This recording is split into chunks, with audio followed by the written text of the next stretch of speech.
Hello, I'm Dr. Laura Murillo, President and CEO of the Houston Hispanic Chamber of Commerce. Today we have a very special guest representing CenterPoint.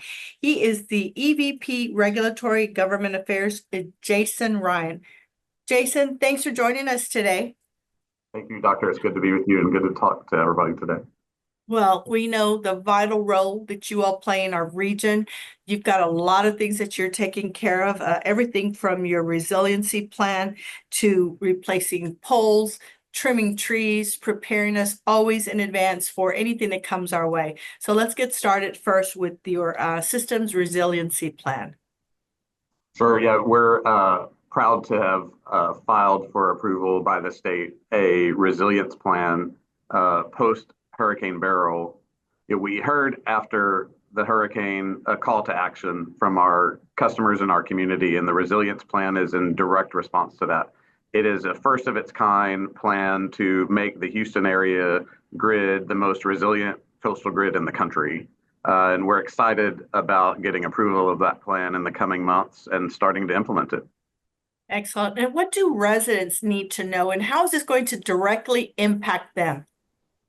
Yeah, and so while the resilience plan is a long-term plan, we've already started the work that's going to be part of that longer-term plan. And so our customers and folks out in the community have probably already seen us replacing poles, trimming trees. So you're going to see us out and about doing that very obvious work to enhance resilience for the next number of years as we do that throughout the greater Houston region. There's other work that we're doing that's not as visible, like segmenting the distribution system to reduce the number of outages, say when a car hits a pole, or when a tree falls on a power line, or when a storm comes in. So that's not going to be as visible, but that work is just as important.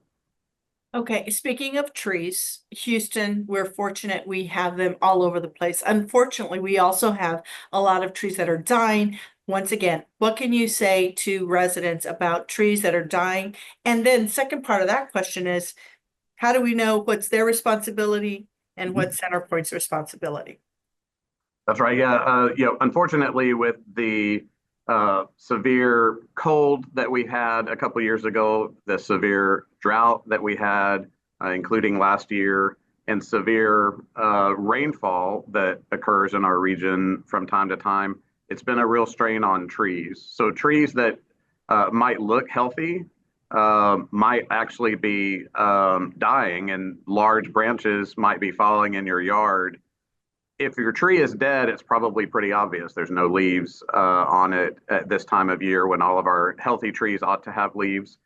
So whatever bucket that your tree falls into, whether it looks healthy and you're concerned or it looks dead and you're concerned, you can always feel free to give us a call if the trees are near power lines.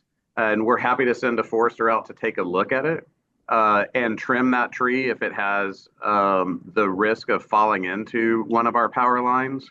If it's a tree that's further away from the power line, in front of your house, for example, if you have a power line in the back of your house, that is your responsibility as the homeowner. And I would encourage folks to not just think about the risk of trees damaging power lines, although it's incredibly important we address those risks. But trees fall on cars, trees can fall on houses, they can fall on people, and they can also fall on our power lines. So no matter where your problematic trees are on your property, we encourage you to take care of that. Again, if it's a threat to the power line, give us a call at 713-207-2222, and we are happy to send a forester out to take a look. What else would you like the audience to hear? Yeah, so as it relates to the poles that we're putting in, that is incredibly visible work. You can see it. I have a sample of one right here. So if you've seen these poles going up in your neighborhood, they are made out of a incredibly strong composite material that will withstand greater wind speed than a normal wooden pole. And unlike a normal wooden pole that might rot over a long period of time, this composite material will be here for many, many decades. And so those poles being replaced right now are part of how we will become the most resilient coastal grid in the country by having these poles that will withstand much greater wind speed than a tree or a pole made out of a tree could withstand.